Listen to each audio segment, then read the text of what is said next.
কলকাতার যে সরকারি স্টার হসপিটালগুলো আছে, যে পরিষেবা কলকাতাতে দেওয়া হয় হসপিটালগুলোতে, আপনার জেলাতে ওই ধরনের হসপিটাল 5 বছর আমরা সুযোগ পাবো। 26-এ নিয়ে আসলে 31 পর্যন্ত থাকবো। এই 5 বছরে 5টা জেলাতে আমরা কলকাতার মতো পিচি বড় হসপিটাল তৈরি করে দেখিয়ে দেবো। আপনাদের হাতে নিব, আমি পারবো না। আমি জোর করে মা ভোট দাও, নাহলে তোমার এই বন্ধ রেশন বন্ধ করতে এ করবো, আমার দ্বারা হবে না ভাই। কিন্তু আমি কি করব? যদি আপনি আমাকে সুযোগ দেন, কি বললাম, মুর্শিদাবাদে একটা পিজি তৈরি হবে। এবার আপনাদের উপরে নির্ভর করছে। আমি রাতে ভোটের আগের রাতে টাকা দেবো, বিরিয়ানির প্যাকেট দিয়ে ভোট দিতে পারবো না, আমার অত টাকা নাই। আছে কিছু টাকা পয়সা, কিন্তু অত টাকা ভোট কিনা নেই, আমি ভোট কিনতে পারবো না। ভোট কিনা মানে ইনভেস্ট করা। ভোটের আগের রাতে 1 কোটি 2 কোটি খরচ করলো, ইনভেস্ট করলো, ও ব্যবসা কমার্শিয়াল মাইন্ডে টাকাটা দিচ্ছে আপনাকে 500,000 টাকা। ওই 100 টাকা যখন ইনভেস্ট করলো, এই 1000 টাকা 500 টাকা ও আপনার মাথার উপর দিয়ে ও 5 ডবল টাকা তুলবে, আপনি বুঝতেই পারবেন না। তার একটা উদাহরণ আপনি বিড়িটাই দেখুন না, বিড়িটাই দেখুন। 100 বিড়ি বাঁধলে 1000 বিড়ি বাঁধলে কত টাকা পান? তাহলে কেউ 120, কেউ 150, তাহলে রেট হচ্ছে 262 টাকা। আপনাকে ভোটের আগে রাতে 1000 টাকা দিয়েছে, দিয়েছে বোঝানোর জন্য বলছি, দিয়েছে। তুলতে তো হবে ভাই, তুলছে। টাকা নেবো না, 1000 টাকা 1200 টাকা আমি নেবো না ভোটের আগে রাতে, কিন্তু আমার অধিকার আমি বুঝে নেব। এই যে আপনাকে 1000 বিড়ি বেঁধে ওই আপনার 262 টাকা রেট দিচ্ছে, 150 টাকা অন্যায় হচ্ছে। এই অন্যায়ের জন্য প্রতিবাদ কজন এমএলএ করেছে, কজন এমপি করেছে? মসজিদে দেখা যাবে ওরাই তো বকলেন শোষণটা করছে, তুলে নিয়ে আয় আমার কাছে। বন্ধুরা, একটু আপনাকে আমাকে চোখ কান খুলে চলতে হবে। যদি আমি চোখ কান খুলে না চলি, এই দুরবস্থা হবে। আমি যখন আসছিলাম, আজকে আমার ফোনে একটা ফোন আসে, ফোনটা আসে তখন উড়িষ্যা থেকে। সে পরিযায়ী শ্রমিক, পশ্চিম বাংলার নাগরিক, উড়িষ্যাতে পেটের জ্বালায় কাজ করতে গিয়েছে, তার উপরে অত্যাচার নামছে। এই উড়িষ্যা, বিহার, মহারাষ্ট্র, উত্তরপ্রদেশ, আপনার কেরালা, কর্ণাটকা, কম অত্যাচার কিন্তু হচ্ছে না। বাংলায় কথা বললি আক্রমণ নেমে আসছে। তো এইটার সমাধান করবে কে? আবার বলবো, আপনি ভুল করেছেন। মুখ্যমন্ত্রী, সর্বশেষে বলছি, সব থেকে বড় ভুল হয়েছে, ভুল মুখ্যমন্ত্রীকে ওই চেয়ারে বসানো। আপনার ভোট না হলে মুখ্যমন্ত্রী চেয়ারে বসতে পারতো না। একটু সরে যান না, পেছনে অসুবিধা হচ্ছে। হেলমেট নিয়ে যারা আছেন একটু সরে যান না, দেখুন পেছনে অসুবিধা হচ্ছে। যারা বসে আছে তাদের অসুবিধা হচ্ছে। আপনারা বসুন, বসার জায়গা আছে। আপনি ভুল মুখ্যমন্ত্রীকে করেছেন। আমি আপনাদের বলছি, এই সমস্যার সমাধান হয়ে যাবে, 24 ঘন্টা লাগবে না। উড়িষ্যায় বাঙালিদের উপর অত্যাচার বন্ধ হয়ে যাবে, 24টা ঘন্টা লাগবে না। কি আমার রাজ্যের মুখ্যমন্ত্রী বা আমার রাজ্যের চিফ সেক্রেটারি উড়িষ্যার চিফ সেক্রেটারিকে কি বলবে? একটাই কথা, আমার ওখানে 20,000 আছে। কত? 20,000 বাঙালি উড়িষ্যাতে কাজ করে। আমার 20,000 আছে, সহ্য করতে পারছো না তো আমি নিয়ে চলে আসবো। তোমার এখানে কম করে 3 লাখ আছে, কাজ শেষ তো? আর অত্যাচার হবে? আর অত্যাচার হবে? কিন্তু মার খাচ্ছে কে? দলিতের ছেলে। মার খাচ্ছে কে? মুসলমানের ছেলে। মার খাচ্ছে কে? আদিবাসীর ছেলে। মার খাচ্ছে কে? পিছড়ে বর্গের মানুষের ছেলে। ওই জন্য মজা নিচ্ছে মমতা ব্যানার্জি। তাহলে আপনার মুখ্যমন্ত্রী কাকে করলে? আপনার বিপদের পাশে থাকার জন্য তো। আমার অভিভাবিকা, আমার অভিভাবক মানে আমার বিপদ আপদে আমার মাথার উপর ঢাল হয়ে দাঁড়াবে। তার পরিবর্তে উল্টে আপনাকে ধ্বংসের দিকে ফেলে দিচ্ছে। তাই বন্ধুগণ, আপনাদের বলবো যে আপনাকে আমাকে একটু চোখ কান খুলে চলতে হবে। সামনে 2026 নির্বাচন আসছে। রানীনগর থেকে আশা করছি আমরা প্রার্থী দাঁড় করাচ্ছি, তাকে জিতিয়ে বিধানসভায় পাঠানো যাবে। একটা বিধায়ক যদি ভাঙড় থেকে এসে 293টার উপরে ভারী পড়ে যায়, তাহলে নওশাদ সিদ্দিকীর পাশে আরো 2, 4, 10টা 20টা ডবল ডিজিট যদি বসিয়ে দেন, তাহলে কি হবে বুঝতে পেরেছেন? কি হবে জানেন, আমি বলে দিচ্ছি কি হবে, আমি বলে দিচ্ছি আপনাদের, শুনে নেন।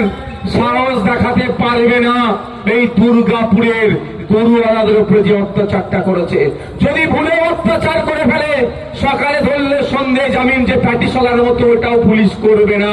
মমতা ব্যানার্জি সেই চেয়ারে বসুক আর যেই চেয়ারে বসুক না কেন, জানে একটা নওশাদ সিদ্দিকী নয়, একাধিক নওশাদ সিদ্দিকী আছে।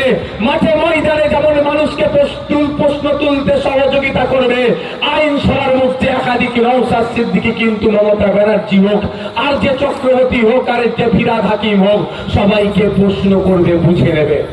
তাই আপনাদের বলবো, জনপ্রতিনিধি বাড়াতে হবে। তবে জনপ্রতিনিধি বাড়াতে হবে, এই চক্করে যাবেন না আমি মুসলমান কি আনতে হবে, মুসলমান দলিত আদিবাসী হতে কিচ্ছু লাভ হবে না। জনগণের জনপ্রতিনিধি বানাতে হবে। ফিরাদ হাকিমও কিন্তু নামে মুসলমান, ও মুসলমানদের মুখ্যমন্ত্রী, ও একটা সব থেকে বড় ওয়াকাফ চোর। তাহলে মুসলমানদের লাভ কি হবে, কি হবে বলুন? সিদ্দিকুল্লাহ চৌধুরী সাহেব উনি একটা ধর্মীয় সংগঠনের সাথে যুক্ত। আমি সেই ধর্মীয় সংগঠনকে কিচ্ছু কথা বলবো না, সেই ধর্মীয় সংগঠনের কিন্তু স্বাধীনতা সংগ্রামে যথেষ্ট লড়াই অবদান আছে। কিন্তু চৌধুরী সাহেবের মতো মুসলমান লিডারদের লাভটাই কি হবে, কিছু লাভ হবে? আপনি তাহলে মুসলমান পাঠালি লাভ হবে, এটা মাথা থেকে সরিয়ে দিন।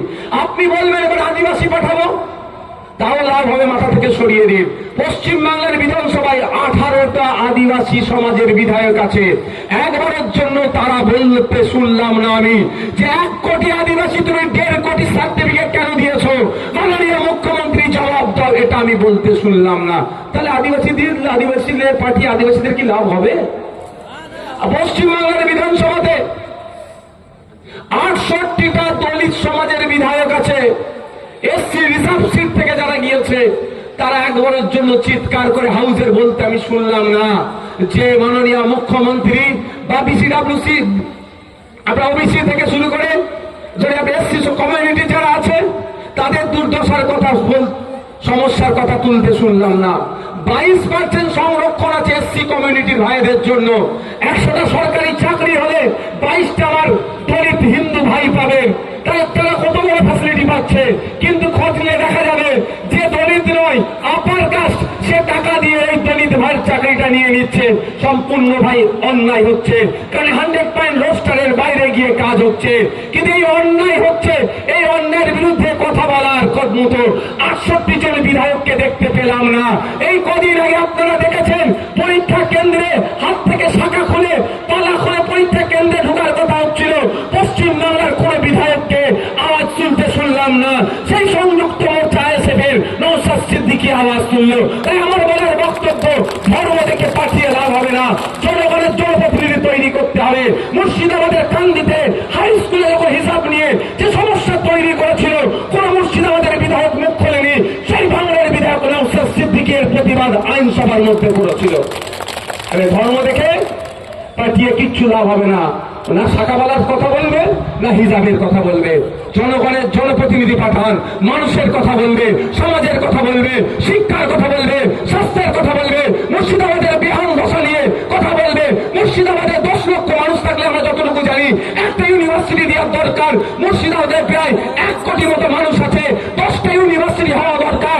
তার পরিবর্তে একটা কলেজকে ইউনিভার্সিটি করে দিয়েছে। কলেজ এখনো জানতে পারছে না আমি কল্যাণ ইউনিভার্সিটির মধ্যে আছি কি নাই, আমার মুর্শিদাবাদ ইউনিভার্সিটি জানতে পারছে না আমার আন্ডারে ছানা বাচ্চা কটা আছে। এই দুরবস্থা তো, এই শিক্ষার পরিবেশ ফিরিয়ে আনতে হবে। এই দুরবস্থা দূরীকরণ করে শিক্ষার পরিবেশ ফিরিয়ে আনতে হবে। 10 লক্ষ মানুষ থাকলে কম করে একটা ইউনিভার্সিটি দেওয়া দরকার। আপনার এখানে 1 কোটি মতো প্রায় মানুষ আছে, 10টা বিশ্ববিদ্যালয় হওয়া দরকার, কিন্তু দিচ্ছে। তাহলে এই নিয়ে চর্চা হচ্ছে কোথায়? হচ্ছে না ওখানে। সেই নওশাদ সিদ্দিকীকে চর্চা করতে হচ্ছে। দেউচা পাঁচামিরে আদিবাসীদের জায়গা কেড়ে নিচ্ছে, ওটা বন্ধ করতে হবে। আদিবাসী সমাজের বিধায়কদের মুখে আমি সেই অর্থে শুনতে পেলাম না, সেই নওশাদ সিদ্দিকীকে আওয়াজ তুলতে হচ্ছে। দলিতদের উপরে অত্যাচার, নওশাদ সিদ্দিকী। আদিবাসীর উপরে অত্যাচার, নওশাদ সিদ্দিকী। ওয়াকফ চুরি করে নিচ্ছে, তার বিরুদ্ধে কথা বলবে, নওশাদ সিদ্দিকী। যাই হচ্ছে নওশাদ সিদ্দিকী। কি হচ্ছে। আমি ধর্মীয় পরিচয় তুলছি না, আমাকে ভাঙড়ের জনগণ ভোট দিয়ে পাঠিয়েছে, জনগণ যে লক্ষ্য উদ্দেশ্য দিয়ে ভোট দিয়েছে সেটা আমি পূরণ করার চেষ্টা করছি বা সেটা নিয়ে আমি সোচ্চার হচ্ছি। তাই আগামী দিন আপনাকে আমাকে ধর্ম থেকে ভোট দিয়ে কিচ্ছু লাভ হবে না।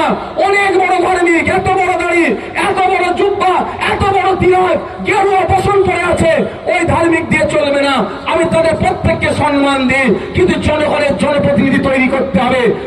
তিলকধারী যদি জনগণের কথা বলে, বড় দাড়ি মাথায় টুপি জুব্বাও যদি জনগণের কথা বলে, হিন্দু মুসলমানের মধ্যে কোনো বিভেদ না মানে সেই মানুষকেই আমাদেরকে জিতিয়ে বিধানসভার মধ্যে পাঠাতে হবে। এখন তো তথাকথিত সেকুলারের সংজ্ঞা হচ্ছে দাড়ি টুপি তিলক ছাড়া। কেন? তিলকধারী ভালো কথা বলতে পারে না, গেরুয়া বসনওয়ালা ভালো কথা বলতে পারে না, দাড়িওয়ালা টুপিওয়ালা ইমাম সাহেব ভালো কথা বলতে পারে না, অনেকের অ্যালার্জি। তবে আমি মনে করি প্রকৃত যারা ধার্মিক হবে প্রত্যেক ধর্মের মানুষের কথা বলবে, প্রত্যেক সমাজের মানুষের কথা বলবে, প্রত্যেক জাতির মানুষের কথা বলবে, অন্যায়ের বিরুদ্ধে কথা বলবে। আপনার চোখের সামনে অন্যায় হচ্ছে, আপনি যদি চোখ বন্ধ করে রাখেন আপনি ধার্মিক কোনোদিন হতে পারলেন না। তাই বন্ধুগণ, আমি বক্তব্য শেষ করছি, আপনাদের কাছে আবার অনুরোধ করছি, প্রস্তুত নেন। 2026 সাল মমতা ব্যানার্জিকে বুঝিয়ে দিতে হবে যে তুমি আমার অকাপ সম্পত্তিকে বাঁচাতে পারোনি, তুমি আমার দেবত্ব সম্পত্তিকে বাঁচাতে পারোনি, তুমি আমার জমিকে বাঁচাতে পারোনি, তুমি আমার জায়গাকে বাঁচাতে পারোনি। তাই আমরা ঐক্যবদ্ধ হচ্ছি, তোমাকে ক্ষমতাচ্যুত করব, আমরা সরকার তৈরি করব। আর সাথে সাথে আমি একটা কথা বলে শেষ করে দেবো, একটা কথা, আমি চলে যাওয়ার পরে তৃণমূলের বন্ধুরা আমার বক্তব্য নিয়ে কিছু কাটা ছেঁড়া করতে পারবে না। ভুল বলেনি কি কাটবে ভাই? একটাই ওরা কথা বলবে, নওশাদ সিদ্দিকী আসা মানে বিজেপির সুবিধা করা। তারও আজকে ওষুধ দিয়ে যাবো, শুনবেন? 1-1.5 মিনিট লাগবে।